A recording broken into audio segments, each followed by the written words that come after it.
मित्रांनो नमस्कार. मी प्राध्यापक R P Patil, New English School Junior College Shirasgaon. विद्यार्थी मित्रांनो, इयत्ता 11वी अर्थशास्त्र या पूर्वीच्या व्हिडिओमध्ये आपण सिलेबसला सुरुवात केलेली होती. आज आपण प्रकरण पहिले अर्थशास्त्रातील मूलभूत संकल्पना या प्रकरणावरील स्वाध्याय स्वरूपामध्ये प्रश्न उत्तरे आज आपण अभ्यासणार आहोत. तर आपल्याला प्रश्नांचे स्वरूप हे नवीनच असल्याकारणाने हे समजून घेणे अत्यावश्यक आहे. कारण पारंपरिक पद्धतीने आतापर्यंतच्या इयत्तांमध्ये आपण ज्या पद्धतीने प्रश्न सोडत आलेलो आहोत त्यामध्ये रिकाम्या जागा भरा किंवा गाळलेल्या जागा भरा, त्यातल्या त्यात योग्य जोड्या जुळवा अशा पद्धतीची प्रश्न आपण सोडवलेले आहेत. मात्र या वर्षापासून किंवा मागच्या वर्षापासून 11वीची जी काही आपण प्रश्न सोडत आहोत ती प्रश्न ही वेगळ्या पद्धतीची आहेत. म्हणून त्यांचं स्वरूप समजून घेणं, ती कशी लिहिली पाहिजेत याचं ज्ञान आपल्याला जर प्राप्त झालं तर आपण अचूक उत्तरे त्यांची लिहू शकतो. बघूयात. तर प्रश्न पहिला, योग्य पर्याय निवडा. आता हा योग्य पर्याय निवडा हा लिहित असताना सुरुवातीला जे काही विधान दिलेलं असतं, जो काही प्रश्न दिलेला असतो तो प्रश्न काळजीपूर्वक आपण जर ऐकलात वाचलात तर आपल्याला त्याचं उत्तर काय अपेक्षित लिहिणं आवश्यक आहे हे आपल्याला समजू शकतं. बघा, पहिला, अर्थशास्त्राच्या बाबतीत पुढील विधाने लागू होतात. बघा मित्रांनो, पुन्हा काळजीपूर्वक वाक्य वाचा, ऐका. अर्थशास्त्राच्या बाबतीत पुढील विधाने लागू होतात. म्हणजे अर्थशास्त्राच्या बाबतीमध्ये जी काही खाली विधाने 4 प्रकारची देण्यात आलेली आहेत, अ, ब, क, ड, या 4ही प्रकारच्या विधानांपैकी जी विधाने अर्थशास्त्राला लागू होतात तो आपला बरोबरचा पर्याय असणार आहे. तर पर्याय काय काय देण्यात आलेले बघा. अ आहे, अर्थशास्त्र हे एक सामाजिक शास्त्र आहे. बरोबर आहे, अर्थशास्त्र हे एक सामाजिक शास्त्र आहे, हे आपण अभ्यासलेलं आहेच. ब आहे, अर्थशास्त्र या संकल्पनेचे मूळ ग्रीक शब्द आयकोनॉमिया, इंग्रजीमध्ये आयकोनॉमिया शब्द देण्यात आलेला आहे, पासून आले आहे.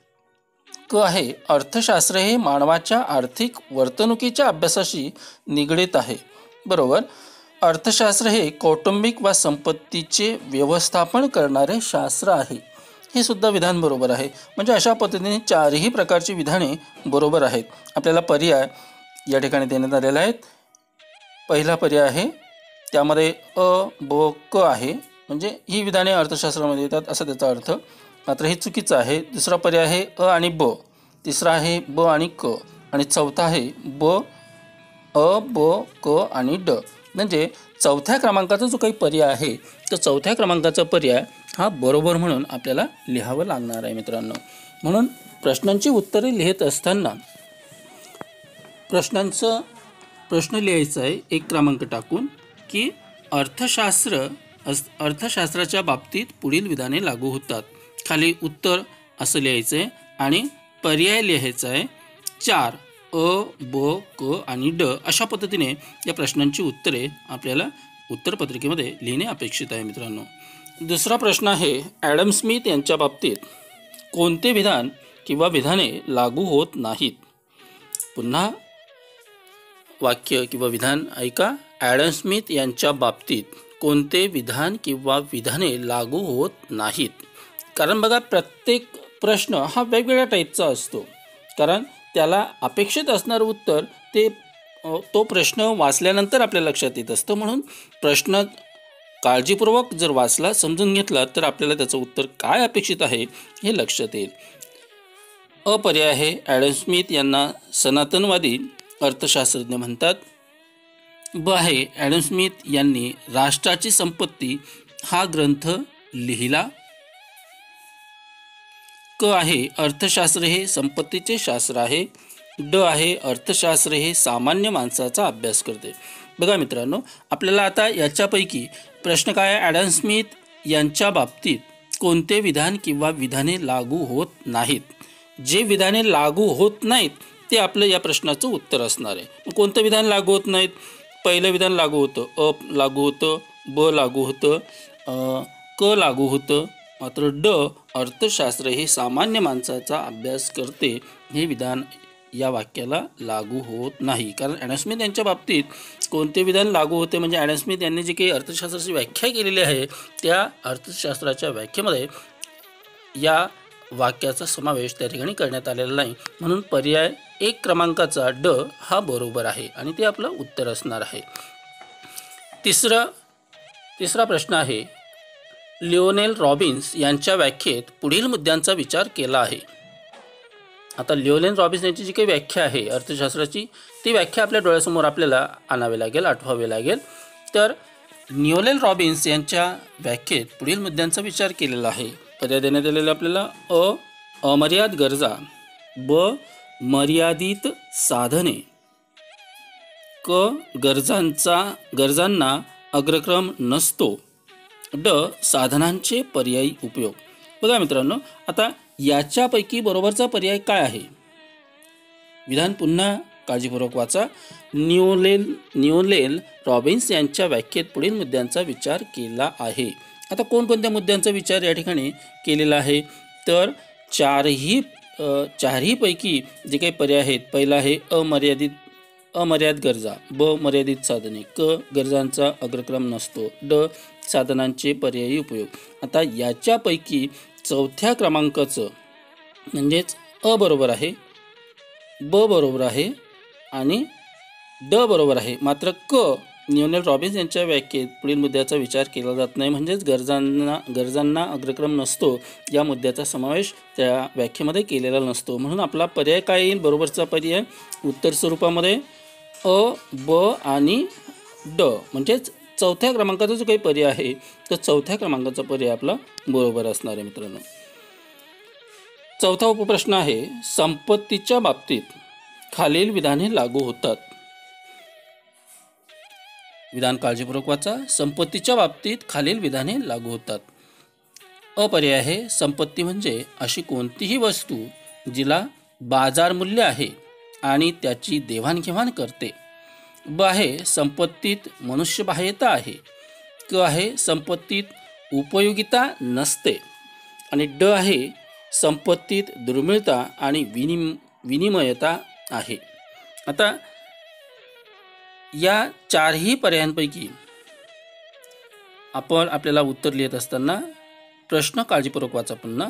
संपत्तीच्या बाबतीत खालील विधाने लागू होतात. आता जे काही खालील विधाने देण्यात आलेली आहेत त्या विधानांपैकी कोणती विधाने लागू होतात तो आपला बरोबरचा पर्याय असणार आहे. मग याच्यामध्ये कोणकोणती विधाने लागू होतात? अ, संपत्ती म्हणजे अशी कोणतीही वस्तू जिला बाजार मूल्य आहे आणि त्याची देवाणघेवाण करते.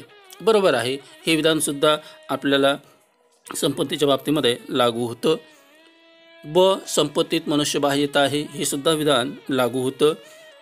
क, संपत्तीत उपयोगिता नसते, हे विधान आपल्या या संपत्तीच्या संकल्पनेच्या बाबतीमध्ये लागू होत नाही, क विधान. आणि ड विधान जे काय आहे, संपत्तीत दुर्मिळता आणि विनिमयता आहे, हे सुद्धा संपत्तीच्या बाबतीमध्ये हे विधान लागू होतं. म्हणजेच आपला बरोबरचा पर्याय काय असणार आहे? पहिल्या क्रमांकाचा पर्याय अ, ब आणि ड हा पर्याय आपला बरोबर असणार आहे मित्रांनो. म्हणून उत्तराच्या जागेवर पर्याय 1 क्रमांक टाकून अ, ब, ड अशा प्रकारचं उत्तर आपल्याला लिहावं लागणार आहे. पाचवा उपप्रश्न आहे, राष्ट्रीय उत्पन्नात खालील घटकांचा विचार केला आहे. वाक्य पुन्हा ऐका. राष्ट्रीय उत्पन्नात खालील घटकांचा विचार केला जातो. म्हणजे जे काही खालील विधाने देण्यात आलेली आहेत त्यापैकी कोणत्या वाक्यामध्ये राष्ट्रीय उत्पन्नाचा समावेश केलेला आहे किंवा राष्ट्रीय उत्पन्नात खालील घटकांचा कोणकोणत्या घटकांचा समावेश करण्यात आलेला आहे ती विधानं आपली उत्तरं असणार आहे. मग या ठिकाणी आपण पर्याय बघूयात. अ, राष्ट्रीय उत्पन्नात अंतिम वस्तू व सेवांचा समावेश होतो. हे विधानसुद्धा राष्ट्रीय उत्पन्नात घटकांना विचारात घेतलं जातं. म्हणजे राष्ट्रीय उत्पन्नात खालील घटकांचा विचार केला जातो. या घटकाचा सुद्धा विचार आपल्याला राष्ट्रीय उत्पन्नाची मोजणी करत असताना केला जात असतो. ब आहे, यात आर्थिक वर्षातील उत्पादित वस्तू व सेवांचा समावेश होतो. आता हे सुद्धा विधानाचा समावेश राष्ट्रीय उत्पन्नात केला जातो. क आहे, दुहेरी मोजदाद टाळली जाते. बरोबर आहे, यासुद्धा विधानाचा समावेश राष्ट्रीय उत्पन्नाच्या संकल्पनेमध्ये येत असतो. ड आहे, बाजारभावानुसार मूल्य विचारात घेतले जाते. हे सुद्धा विधान बरोबर आहे. म्हणजेच चारही विधाने राष्ट्रीय उत्पन्नात उत्पन्नाची संकल्पना अभ्यासत असताना त्यांचा विचार किंवा समावेश हा होत असतो.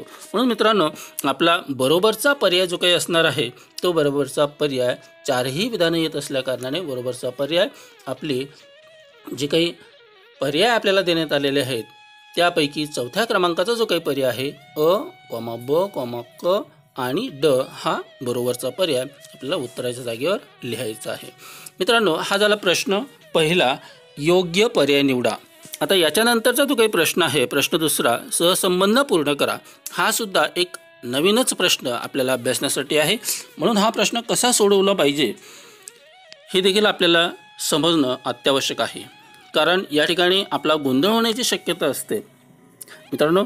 म्हणून आपण सुरुवातीला प्रश्नांचं स्वरूप हे जर आपण समजून घेतलं तर आपल्याला उत्तर त्या ठिकाणी काय अपेक्षित आहे हे समजू शकतं. म्हणून सहसंबंध पूर्ण करा अशा प्रकारचा प्रश्न आहे. तर सहसंबंध पूर्ण करा या ठिकाणी आपल्याला कॉलम देण्यात आलेले आहेत, म्हणजे टिंब देण्यात आलेले आहेत. या टिंबांवरून जोड्या लावण्यात आलेल्या असतात. दुसऱ्या 4 टिंबानंतर जी काही जोडी असते ती जोडी आपल्याला लावावी लागत असते. म्हणजे किंवा ज्या ठिकाणी चौकोन देण्यात आलेला असतो, ज्या ठिकाणी काहीही लिहिलेलं नसतं त्या ठिकाणी आपल्याला जोडी लावावी लागत असते. म्हणून ही जोडी लावत असताना प्रश्नाचं स्वरूप जर आपल्याला समजलं, कारण हा प्रश्न विद्यार्थ्यांच्या बुद्धीला चालना देण्याच्या दृष्टिकोनातून अशा प्रकारचा हा प्रश्न या ठिकाणी अभ्यास मंडळाने टाकण्यात आलेला आहे. बघूया पहिला प्रश्न, नैसर्गिक शास्त्र काय आहे? तंतोतंत शास्त्र आहे. नैसर्गिक शास्त्र हे कसे आहे? तंतोतंत शास्त्र आहे. ही पहिली जोडी लागलेली मित्रांनो. आता त्यानंतर 4 टिंब आहेत, तदनंतर सामाजिक शास्त्र.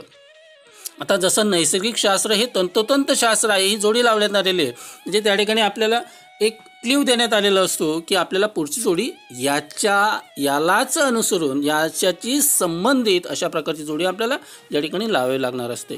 म्हणून नैसर्गिक शास्त्र हे तंतोतंत शास्त्र आहे. तशाच पद्धतीने सामाजिक शास्त्र हे अमूर्त शास्त्र आहे. कसं आहे? अमूर्त शास्त्र. म्हणजे आपल्याला चौकोनामध्ये अमूर्त शास्त्र असं जोडी या ठिकाणी लिहावी लागणार आहे मित्रांनो. हे झालं आपलं उत्तर. म्हणजे प्रश्नाचं उत्तर लिहित असताना कसं लिहिणार? तर मग 1 क्रमांक टाकायचा आहे, लिहायचं आहे नैसर्गिक शास्त्र 2 टिंब द्यायचे, तंतोतंत शास्त्र 4 टिंब द्यायचे, सामाजिक शास्त्र पुन्हा 2 टिंब द्यायचे आणि चौकोनामध्ये चौकोन टाकून आपल्याला अमूर्त शास्त्र असं उत्तर या ठिकाणी म्हणजे पूर्ण वाक्यामध्ये याचं उत्तर लिहिणे अपेक्षित आहे. दुसरा उपप्रश्न आहे भौतिक शास्त्र. 2 टिंब आहे. या ठिकाणी आपल्याला भौतिक शास्त्राची जोडी लावायची आणि पुढे एक जोडी आपल्याला क्ल्यूसाठी लावून देण्यात आलेली असते. 4 टिंब देऊन मानसशास्त्र हे सामाजिक शास्त्र आहे. मानसशास्त्र हे सामाजिक शास्त्र आहे. म्हणजे शास्त्राच्या बाबतीमध्ये आपल्याला भौतिक शास्त्र हे कसे शास्त्र आहे हे आपल्याला या ठिकाणी लिहायचं आहे. मग आता भौतिक शास्त्र या ठिकाणी आपल्याला उत्तर अपेक्षित काय आहे? भौतिक शास्त्र हे काय आहे? जसं मानसशास्त्र हे सामाजिक शास्त्र आहे तसं भौतिक शास्त्र हे नैसर्गिक शास्त्र आहे की सामाजिक शास्त्र आहे की आणखीन कुठले शास्त्र आहे? तर या ठिकाणी आपल्याला जोडी लावावं लागणार आहे.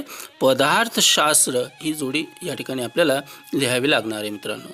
तिसरा प्रश्न आहे उपप्रश्न अर्थशास्त्र. 2 टिंब आहे. कौटिल्य म्हणजे अर्थशास्त्र हे कौटिल्याशी संबंधित आहे. अर्थशास्त्राची व्याख्या ही कौटिल्य यांनी केलेली आहे.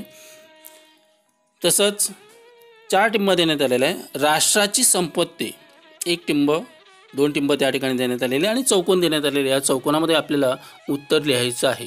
अर्थशास्त्र हे कौटिल्याशी संबंधित आहे. तसंच राष्ट्राची संपत्ती या ठिकाणी आपल्याला